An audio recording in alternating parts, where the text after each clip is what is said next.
some review, and then we'll see how much you remembered from last semester, on top of all of the finals and papers and programs, and I don't know what you guys do here.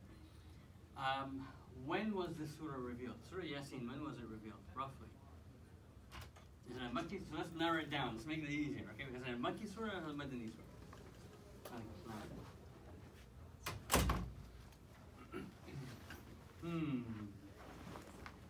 This is the easier question.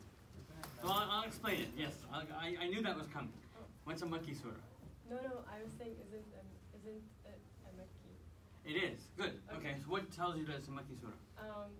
I mean, I was not here, okay. But I think it's because the surahs that talk a lot about, the surahs that talk a lot about how to be like a good Muslim, and I mean, it just depends on the audience, I guess. Okay. Like, if it's Medani, it's more talking to the Muslims, and there's not as much oppression. Okay. And if it's Makki, then it's I think one of the ayahs was. There was a screen all the time. Good idea. Okay, much better. Yeah. Okay. There was an ayah, I think it's like Aghnana fi anaqihim or something like that. That made me feel like it was something about oppression. So that's Okay. So who knows? Okay, that's good. That's actually that's a good interpretation. That's a good, sort of good deduction, I guess. Who knows? Does anyone know what the difference between Madani and Makki surah, Makki and Madani surahs is? What are some of the key characteristics? Give me one. Alright, Madani surah is more about the laws of Islam. So technically you're right, they're talking more to the Muslims, but they're more about the laws, right? So for instance, the law about leaving alcohol did not come until Medina. The law about Ramadan did not come until Medina. Okay, so what do the Makki surahs talk about if they're not talking about the laws? Yes? They talk more about Allah and who He is. Good. So they're talking more about Allah subhanahu wa ta'ala and who He is, and what else? What other topics are touched on? So if you're not talking about the laws in Islam, what else is there? Rewards and punishments. Reward and punishment, what else? What else? Think about Makki surahs. So I'm going to give, there's a dead giveaway that will sort of give a lot of this up. Makki surahs also tend to be shorter ayahs. Any guess why? There's two reasons I can think of. One of them is they were easier to memorize. They're well, and along with that, they're also more poetic. So Surah Ar-Rahman, for instance, which is a very famous surah that most people are familiar with, it flows very nicely and it sounds very nice when you have the right reciter. And so it was easier to memorize. So it actually, so poetry-wise, it was an easier surah to memorize. But the shorter ayahs also give you, they're more concise and they hit harder, if you will. So the meanings that the meanings that are contained within those short verses are usually stronger, or usually more there's more in them, or there's more allusion to other things that are known. Why is poetry important in the Quran? Why did Makkah come in and have poetry? What's going on that poetry is important? The Arabs really like poetry. Very good. Okay. So at the time, the Quraysh, poetry was their skill. When they liked something, they made a poem. When they hated something, they made a poem. When they didn't like somebody, they made a poem. When they loved somebody, they made a poem. There was poetry for everything. And what would happen is there was an annual, actually during the pilgrimage, which existed before Islam, by the way, there was a competition, a poetry competition, and the best poets, the best poems, were written up and hung on the walls of the Kaaba. So when the Quran came, when Allah subhanahu wa ta'ala sent the Quran to Prophet Muhammad sallallahu alaihi wasallam, it was a poetry that was beyond their ability. And the Quran, Allah subhanahu wa ta'ala challenged the Arabs, like, oh, your poetry is so good, make a Quran like this. And he even went further, subhanahu wa ta'ala, he went further and said that gather your people other than Muhammad sallallahu alaihi wasallam, make the best poetry that you can. Take all your poems. Come up with the best poem and compare it to this. And then bring your judges, other than the Prophet Muhammad sallallahu alaihi wasallam, and compare it. And Allah said you can't. But then He lowered the bar. Okay, that was a high bar. Make a book like this, right? Then He lowered the bar and said, okay, you can't do a book, let's do 10 surahs. And then He lowered the bar. What's the last one? One ayah. One ayah. Huh? One surah, one ayah, right? It's very small. Make one surah. How small is the smallest surah? 4 ayahs. That challenge has to this day, for 1400 years, not been met. And if nothing else sort of moves you, this should capture your attention. 1400 years, a public document cannot be duplicated by the billions of men and women who have crossed time. The millions of poets among them who have maybe even attempted. And there have been attempts. And some of those attempts, actually, the one I came across in probably 96, 97 was ridiculous. But it was an attempt. So that's one. Makki surahs tended to be short, they tended to be poetic, they tended to be, so this is a Makki surah. Now, within Makkah, where was this surah? That's getting a little bit more challenging. And so you have to know, we actually talked about it a few times in the surah. You have to somewhat understand the context. And that's important. How can I say it? When somebody says something, even among friends, actually no, when somebody says something to somebody else, context of that statement is important.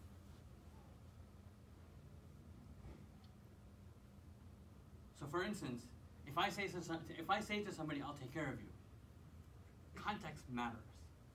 If I say that to my enemy, it has a very different meaning. Correct? If I say that to a loved one, it has a very different meaning. So, if I'm telling my enemy, I'll take care of you, okay, yeah, that's not a very nice statement. Right? I'll get my posse, I'll get my Italian gang, Russian gang, Muslim gang, whatever you want to call it, and we'll take care of you. But if I say that to a loved one, then I'm doing something completely different. And so context matters with the Quran. And again, I wouldn't say it's so important that you have to have it, because the Quran can be understood without the context, but you will better understand it with the context. That make sense? So it enriches your understanding of what Allah subhanahu wa ta'ala is trying to say to us once we have that context. So we're doing a review of last semester. Okay, so we covered, okay. In the 32 ayahs that we covered of the surah, which is about a little bit less than half of the surah, we covered two major themes. Any guess?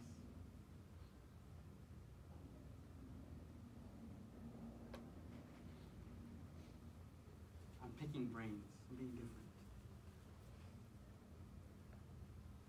One of them is easier than the other. Actually, I think the second theme is easier than the other, if you remember what we covered. Again, I'm not doing this to make you feel bad. What this actually shows me, and I actually thought about it myself when I was coming back, when I was going to come here, I said, okay, I had to actually look back and see what did I actually talk about.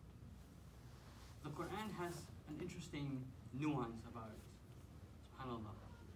When you study chemistry, or physics, or math, or computer science, that knowledge tends to stay with you. You remember that O is oxygen, you remember that Z is zinc, you remember what a projectile is, you remember what velocity is, you even maybe know formulas for the Pythagorean theorem. But you remember it more the more you put it to use. So if you're in the habit of working with triangles, if you're in the habit of working with chemistry, if you're in the habit of throwing objects across the room to see how they fly, you'll remember these formulas much, much better. And the same applies to the Quran. If you're in the habit of talking to Allah subhanahu wa ta'ala if you're in the habit of trying to understand what the Quran says to me, you'll tend to remember it better. But it goes further. The Quran is also elusive. So as you remember your periodic table, I remember the days of my chemistry when we used to do it. We had half the chart memorized. We knew what potassium was. We knew the molecular the number. I don't even know the words anymore. We knew what the molecular number was for it, right? We knew how many valence electrons it has. We knew what kind of bonds it made. All that stuff. It was right there on our fingertips. But the moment we stopped using it. But with the Quran, it seems to slip away. It seems to run away from you. Especially, ask those who have memorized parts of the Quran. Any of you have memorized parts of the Quran. If you do not review, it's as if it wants to run away from you. It's as if it wants to run away from you like you've never had it. And it's not a negative, I guess, for it. It's, to me, it is the amount of effort that's necessary to maintain it. And for many of us, unfortunately, we're not putting the effort in. And so they are actually, so that's sort of where I'm coming from. I mean, I think that's important to realize. So what did Surah Yaseen talk about? Let's come back to where we were. We talked about 32 ayats, which is a lot of the surah. And to have half the surah sort of covered, what is Allah subhanahu wa ta'ala pointing out, right? So let's look at when it was revealed. If I remember correctly, I can probably cheat too. If I remember correctly, it was revealed in the later part of the Meccan period. When the Prophet when the Prophet and the Muslims were being persecuted. But not so late that it was, that people were dying or people were being really tortured, right? This was, I think, if I remember correctly, it was around the beginning portion of the last period, right?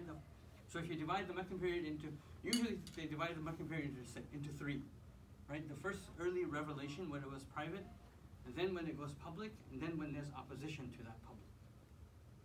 Make sense, right? Early when it's secret, the middle portion when the Muslims come out and say, look, we're Muslims and we're calling you to Allah, and the third portion where the Quraysh say, okay, you know what, you need to leave. You're trouble. So if you look at the third period and the first half of that third period, where opposition is there, but it's not very strong. But there's an opposition. This is about the time that this surah was revealed. And so what does that tell us about what this surah is talking about? No? Not either. There. So what does it tell us about what this surah is talking about? What's happening in Mecca?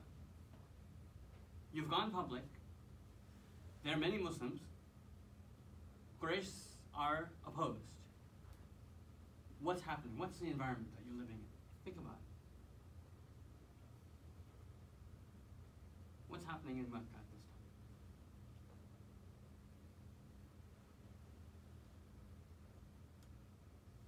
So there's a problem that they have with the Prophet and the Muslims dividing families. Right? The son is Muslim, but the father is not. The mother is Muslim, but the husband is not. Right? The daughter is Muslim, but the brother is not. So they have a problem. There's something wrong. They think that there's something wrong. Another aspect that comes in is who took the message. Any guess? Look at the climate that we live in now. Who took the message first? Among the different, the poor, okay? Who else? If you look at the communities, slaves. Who else? The youth. What other communities? So let's look at the opposite. Who didn't take the message? The rich and powerful. The rich and powerful. What does that tell you about what Islam and what Allah subhanahu wa ta'ala sent? Again, looking at the context of the Quran. What does it tell you about how to change this society that we live in today? Stacey Abrams, whose vote did she go after? The youth. Who else?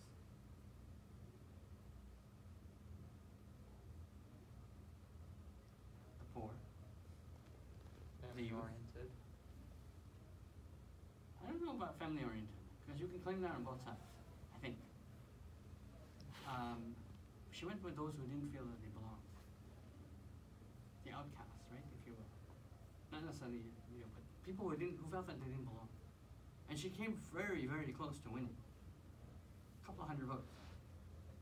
Or, I don't know how many he stole, but a couple of hundred votes. So, there was a statement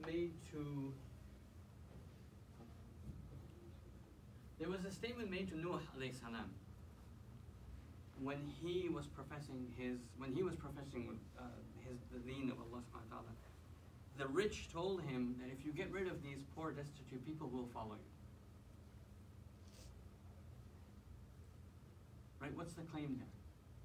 Does that sound familiar to you? Based on American politics of today? Right? So human nature doesn't change. I'm talking about actually the Prophet Noah, right? I don't know how many thousands of years ago that was. But that sounds very US politics today, 2019. It's a scary statement, right? If the poor and destitute leave you, will follow you. And the same statements were said to the Prophet Muhammad sallallahu alaihi wasallam, right? Anyone remember or familiar with Surah Abasa? Right? What was that about? Like the prophets kind of turned away from. Right, and what was he doing? He was trying to get the more powerful instead. He was talking to the leaders of Quraysh. He felt, sallallahu alaihi wasallam, that he was getting somewhere. And he got interrupted by a blind man asking a question. Again, similar situation. You're standing there talking to Donald Trump. You feel like you're getting a good argument, and some guy comes who was a convict or was a slave or whatever it was, and he interrupts you to ask you about what your project is. Like, oh my God, you blew that whole conversation. What's wrong with you? That, again, I'm making things up, right? Don't blame me for sort of making these weird analogies, but this is somewhat of the context, right? That the Quran, this surah came down in. The Quraysh had now decided that we are going to oppose this Quran, and actually late judgment period. So you need to leave. We don't like you. You need to stop.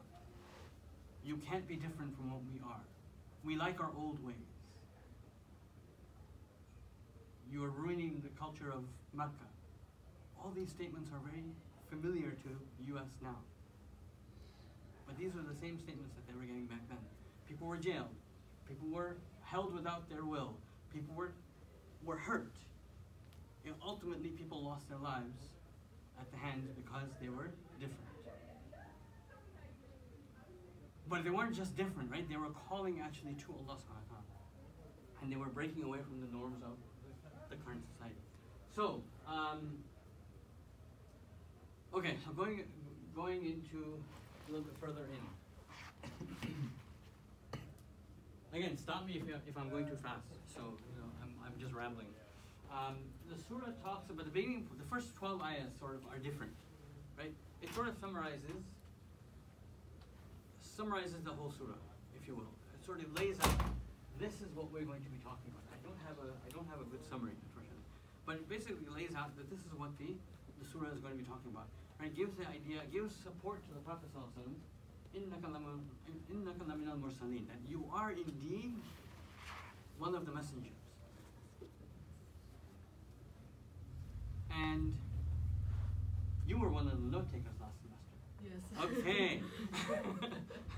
Did you get all the notes, right? Did you get all 3 sessions or 4 sessions? Yeah, I was I here. think, I don't remember how, okay, I remember you having, okay, good. So she has a reference there. Alhamdulillah. No, because I'm basically covering what we did last time. Okay. So you can, if you want to refer back to your notes and start answering questions.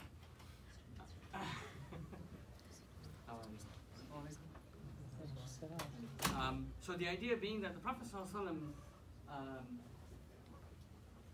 it almost feels as if did he doubt himself? You want to ask that question. Did you feel that, yes, he felt disrespected, but did he start to doubt himself? We know in the beginning he did, and Khadija radiallahu anha had to lift him, right? He needed the support of his wife to lift him out of that. But here we're in the late Meccan period.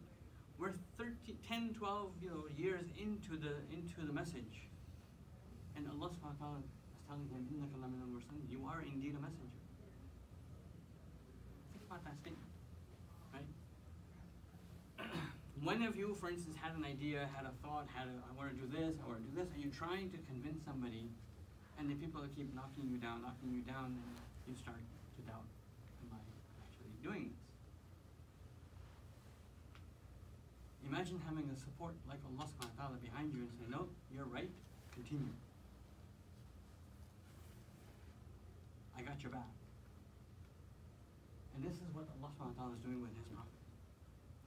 How does that feel? Allah subhanahu wa ta'ala tells you, I got your back. Keep pushing. There's a statement of Lut alayhi salam when he is visited by angels, but he doesn't know that they're angels. There's 3 people or 4 people that came and visited him. And the evildoers, the society, his community is outside calling those guys out. We want to commit zina with your friends. And there's a bunch of them, and there's one of him. He tries to go out and convince them, you need to stop this, you're embarrassing me, you're embarrassing my friends, you need to stop. But he goes back in and he says a statement. And I think this ayah is in Surah Hud. He says, if only I had a strength that could support me. This is Prophet Lut, a prophet of Allah subhanahu wa ta'ala, somebody who has been in contact with Allah subhanahu wa ta'ala, somebody who has been given the mission to spread the message, and he's feeling weak, or he's feeling overwhelmed, or he's feeling that he needs support, and he says, if only I had a support behind me. Now some of the scholars have said that he wished that he had a son, so he had some, I guess, a male sort of strong person behind him. But we don't know what this statement means technically. What's the response? Anyone know this story? What's the response? The angels tell him, we are messengers from Allah. We have your back.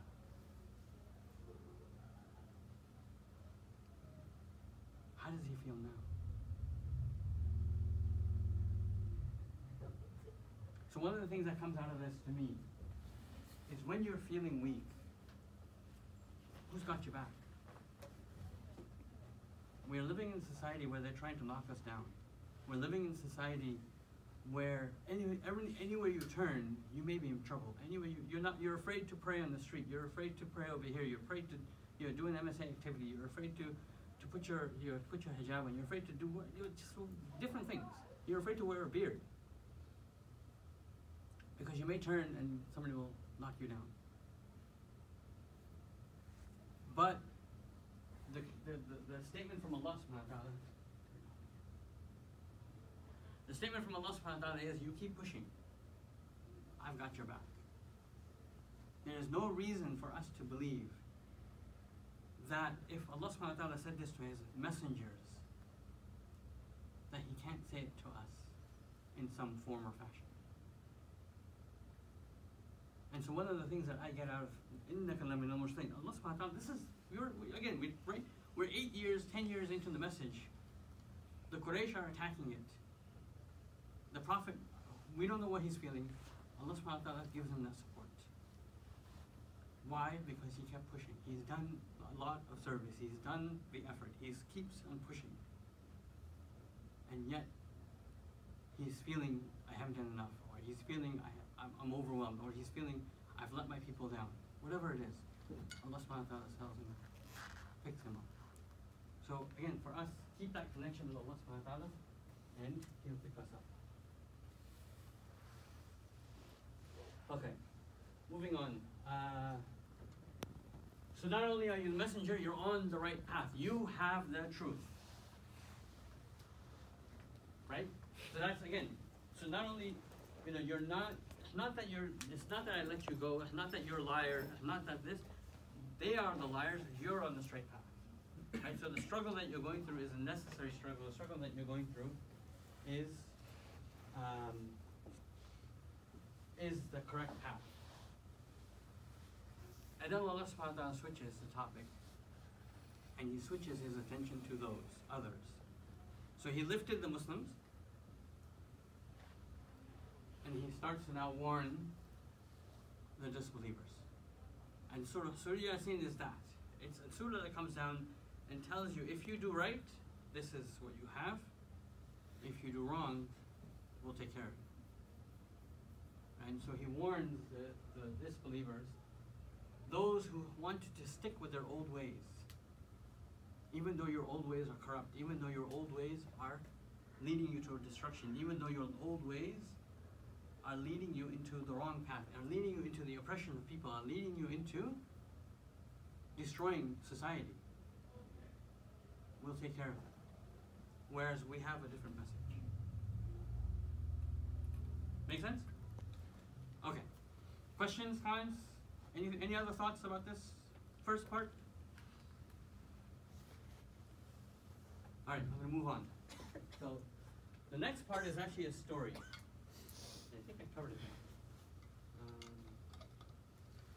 now. Yep, perfect. It's about a story about two messengers. We don't know if they were prophets or if they were just people who were sent to warn. We don't know. We don't know the details. And again, another important concept in the Quran doesn't waste time with details. It keeps it very concise. It keeps it very precise. We don't know if they were wearing green clothes, or if they were driving a BMW, or if they were driving a Ferrari, or riding on red horses. That's not important. What was important is what they did. And this is throughout the Quran. Allah subhanahu wa ta'ala does not waste words. He gives you the story as it needs to be, in the detail that it needs to be, without giving you extraneous detail that people will get hung up on. So two messengers are sent down, or sent to a people, and the people deny them. They say, you can't be messengers because you're humans. How can you be a messenger? So again, the message: you're a student. How can you be telling me the right thing to do? You're a young person. How can you be telling an adult what to do? You're not a board member in this masjid. How can you be telling us what to do? You're not a this. You're a brown person. How can you be telling us white people what to do? Right? You're this. All sorts of reasons that we hear, all sorts of excuses that we hear to not get new ideas, not change your ways, to just keep the status quo. So here they're saying, well, you're humans. You eat like we do. How are you going to tell us something different? What's the problem with that? What's the problem with it? If Allah subhanahu wa ta'ala sent angels, what will happen? What do you think? Is it better if He sent angels? Why not? Sometimes they would destroy the land. Okay, Yeah. that's right. That's the ultimate problem. And What else? What happens if Allah sent angels? They'll say like they're angels, we can't like follow. Thank you. Right? You're angels. We can't live up to that standard. We say that now. How can I be like the Prophet? He's so higher than me. How can I be like the Ashab? They're so higher, so much higher than I. Right? That's there in our psyche. So if they're not human, oh, he's not human. How am I gonna? You expect me to live like him? How can I? What's interesting, and I'll give you an interesting tidbit. Shaitan is a jinn. But what position was he in when he did make such a jinn? He was with the angels with him. He was higher than the angels. He was higher than the angels. Yes. Shaitan is a jinn. So jinn are a type of being that actually have free choice. They have the ability to choose right and wrong. The angels don't. But Shaitan was so good that he was actually the leader of the angels. That's amazing. But to have somebody at that high level fall to such a low level is another amazing thing. But we're humans. We're lazy. We like our blankets. We like our beds. We like to cover it over our head when Fajr comes in. I understand that. I do the same. If angels were sent down, I can't be like that. Not a chance. Okay? So, the two came down, they were giving a message, they were being denied, so somebody came from the other side of town and said, hey, wait a minute, you gotta listen to the guys, they're telling you the good stuff, right? So they had an advocate, they had somebody joined the campaign. Right? Let's put it in political terms. Somebody joined the campaign. Hey, let's get this guy in office. Right? Follow what they do. What happened to that one person? Right there, they killed him. They killed him. Why him and why not the other two? I find that intriguing. Or maybe they were all three, I don't know. But he was mentioned. Why him? One of the things that comes to mind, why him and not the other two? The other two were messengers, so they may not have been part of this society. They may have been outsiders. But he was mentioned because he was one of them. And they killed him, and where does he end up? And what does he say when he ends up there? Where did he end up? In paradise. What did he say when he was going there? I saw him mouth the word, don't worry. What did he say? Anyone know? Anyone remember? He said, I wish my people knew. So his concern was the people. His concern was the people. He actually meant well. He loved his people, and he wanted the best for them. One of the characteristics of the believers, of the messengers, all of them. One of the characteristics of Malcolm X is that they loved their people. I bring up Malcolm X because he's the only example that I can think of in the modern context that actually lived this type of ideal. That they wanted to change society because they loved their people. Nuh alayhi salam struggled for 950 years among his people. Can you imagine? I can't imagine living to 90. But this man, subhanAllah, 950 years making dawah to his people. And not only just making dawah, he was rejected.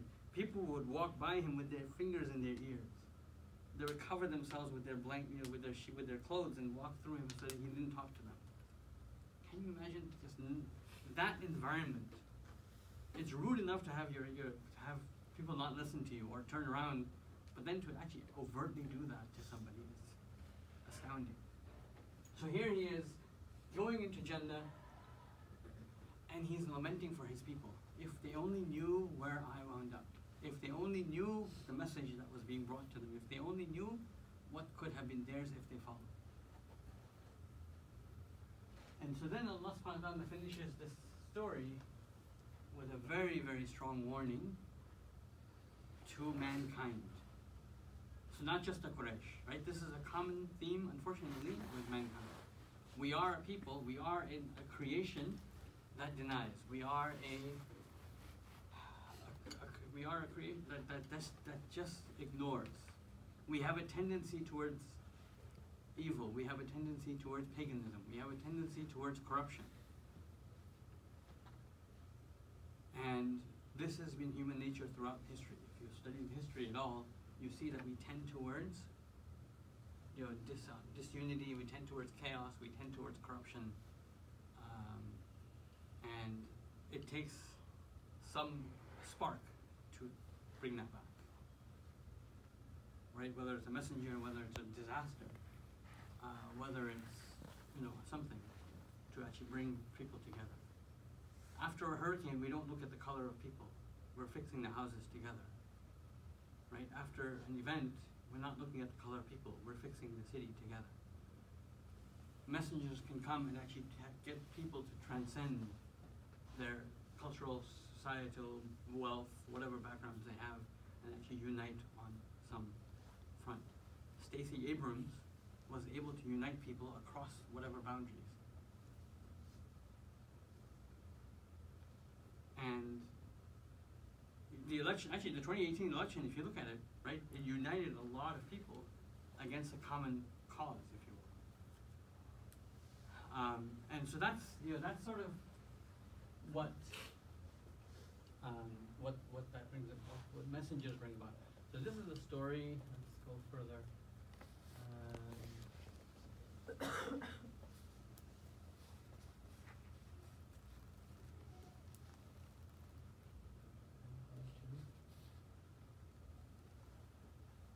So this is what I mentioned, right? يا حسرة على العباد ما يأتيهم من رسول إلا كانوا به يستهزئون.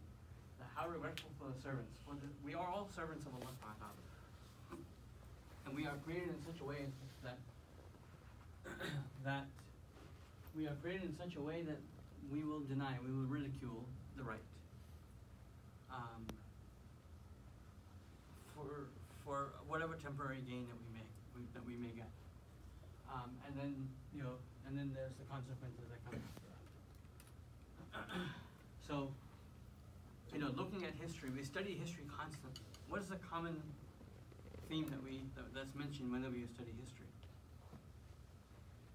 Right, the lessons of history, or the events of history will what?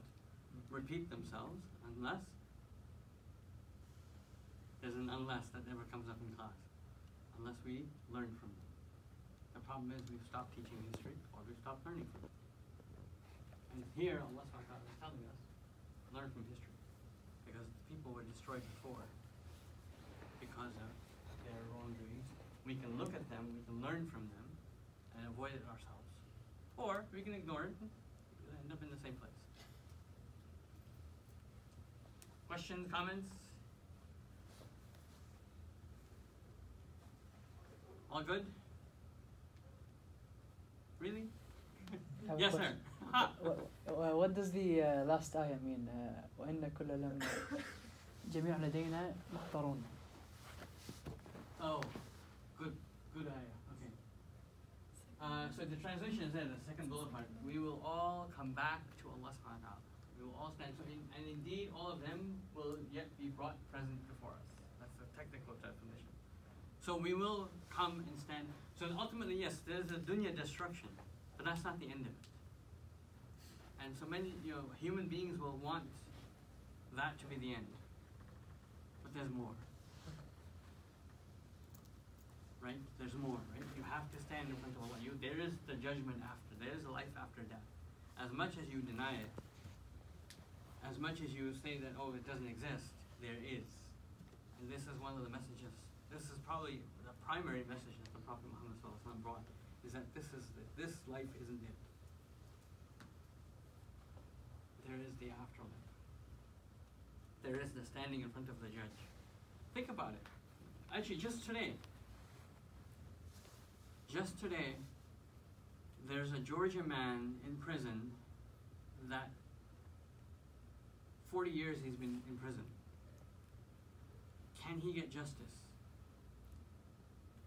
They found out in 2016 that two key pieces of evidence that were used to put him in jail don't have his DNA on. 40 years he spent in jail. You guys haven't been alive for half of that. Is there justice for this man? I'll give you another story. I don't remember where I saw this. There was a man in jail, and this has become a recent phenomenon, right? Where people who are incarcerated, their DNA evidences are actually getting them freed. There was a man who was in jail for 45 years. They found out that he was innocent. As he's coming out of jail, they find out that he has cancer. Is there justice for this human being in dunya? There's nothing you can give this person to make up for what you took away from him.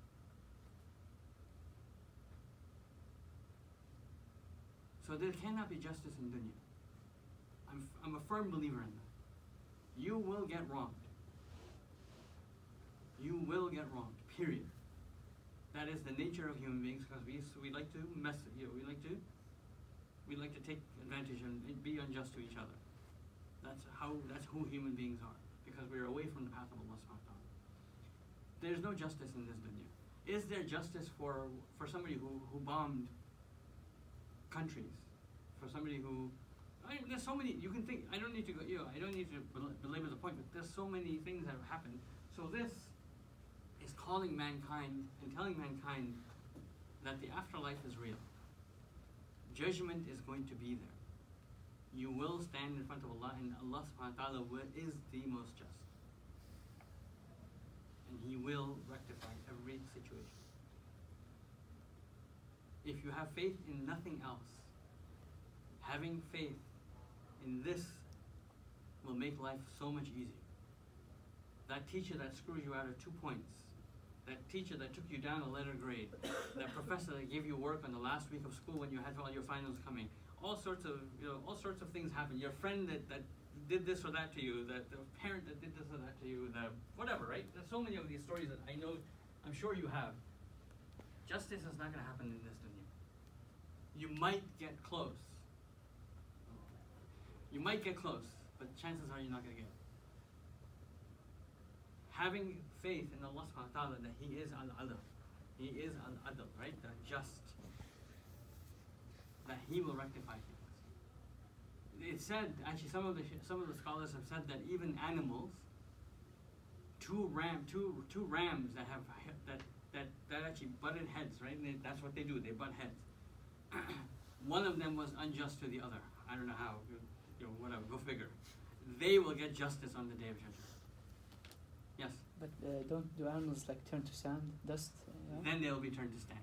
Okay. And then the ayah from Surah Naba comes. The last ayah. Kuntu turaba, right? Because the animals will get their justice and then they turn to sand. And humans are like, oh my God, I wish. Because my justice is going to be very different.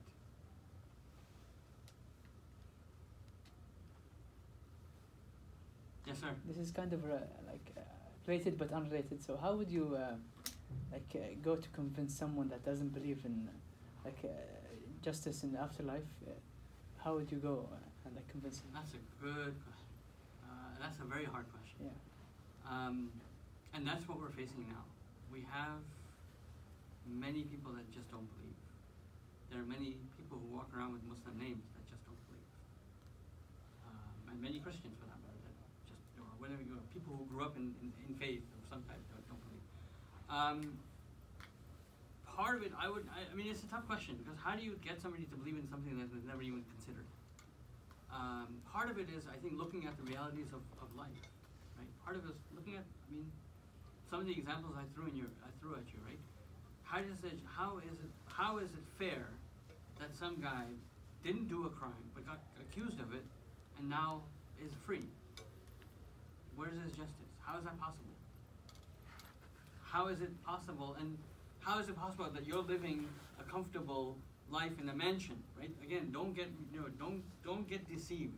The houses that we live in, I don't care where you live. I don't need to know what neighborhood you live in. The houses that we live in are mansions compared to the rest of the world. houses that we live in are mansions. Even if your house is not worth $1 million, the houses that we live in are mansions compared to the rest of the world. Walk down the streets of Chicago and you see a box on the side of the street, a refrigerator box, and that's the guy's home. It's 30 degrees outside, it's 20 degrees outside. Last year we went to Chicago, it was -3 degrees outside, and there are people sleeping on the streets. But yet we complain about the houses we live in, right? So how is that just? But we are the ones who live in the mansions, that drive around the BMWs, that complain the most.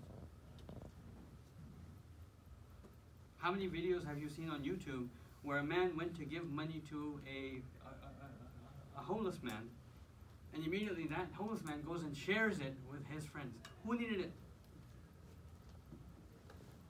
But we struggle to give him that $10, right? How is this just? So I mean, just the concept of justice, right, is one way of convincing them. The other way that Allah subhanahu wa ta'ala chose is to entice us towards a greater life. Even though I live in a $1 million house, or I drive around in a BMW, or whatever it is, I can still do better. Allah has promised me that much better. Mansions of gold, mansions made with bricks of, I don't know the description, right? You're walking on gravel that's your pearls and ornaments, your jewelries in the houses, your thrones erected up, cushions that are soft and you don't want to get up from, rivers of honey and wine, and all this is there. Wouldn't you want that? And how does that compare to what we have here? The water stinks in my house. I filter it. Right? In Jannah, you don't have to worry about that. The water's sweet. You buy a fruit and it's rotten. That happens. You buy a bushel of apples and 10 of them are rotten. What are you going to do now? You can't go back to look, this is all spoiled. Or you take a bite out of something that should look like a ripe apple, and it tastes like cardboard. You can't go return it. You go, oh, I want my money back. That's not going to happen. But in Jannah, you take a bite of something, of a fruit that you may know here, and it tastes amazing. But that's not it. That's not the end of it. Because the next bite is even better. That's not the end of it. The next bite is even more. Again, these boggle your mind. SubhanAllah. So, enticing people towards the benefits of Jannah. We don't have that reality. One of the things, again, that a lot of the Meccan surahs did was to build that reality for the believers. What is Jannah? Think about it for ourselves. We're so deceived in this life, unfortunately, that we lose sight of that. If you talk to Tony Robbins, Stephen Covey, any of these goals type people, right? That about life planning and goal planning or whatever. What's the first thing they tell you? They say that every day in the morning, visualize yourself in your goal. If your goal is $1 million bank account, then visualize you going to the bank and seeing that bank balance. If you wanted a red Corvette, visualize yourself driving in that red Corvette. If you wanted the $1 million mansion, visualize yourself walking around in that mansion. Why is that? Why this visualization? Because you're building a daydream. But that daydream, if you have it built properly, will push you to actually try to get there. Let's take an example of what the Prophet ﷺ and what the Sahaba used to do. When they stood for Salah, Jannah was on their right hand, Nar was on their left hand, and the Arsh of Allah subhanahu wa ta'ala was in front of them. That's a visualization. So when they chose to do the right thing, they had Jannah. When they chose to walk the straight path, they had Allah. When they chose to do something on the wrong side, they knew what was waiting. Again, we have all the tools, we just don't know how to use them. So, talking to them about what will happen if you do wrong. Again, if I commit a crime, we're talking about Trump, committing crimes, and we have this Mueller investigation and all that, right? He got away with it. He got what he wanted, right? Is there justice for him in this world? Fine, okay, you take him out, you take him out of office, you impeach him, and you throw him in jail. What's that going to do? Does that take the crime away from him? No, because Hillary is not, right, good. I'm going politics, I shouldn't be going politics. Okay, let's not go there. But you see what I'm saying, right? There's no justice in this dunya. So, sort of looking at the future, what's there in the next life? Allah subhanahu wa ta'ala did not put in front of us what's in dunya to try to push us towards good, right? Everything that He pushed us with, whether it's towards Jannah or away from Nar, it's always using the afterlife. But there are benefits that we can see here in this life. But we're too busy being, distracted by dunya, being distracted by the seeming wealth that we have. I hope that answers. I mean, it's difficult. It's a deep answer, definitely. Okay. Any other thoughts, questions? Okay.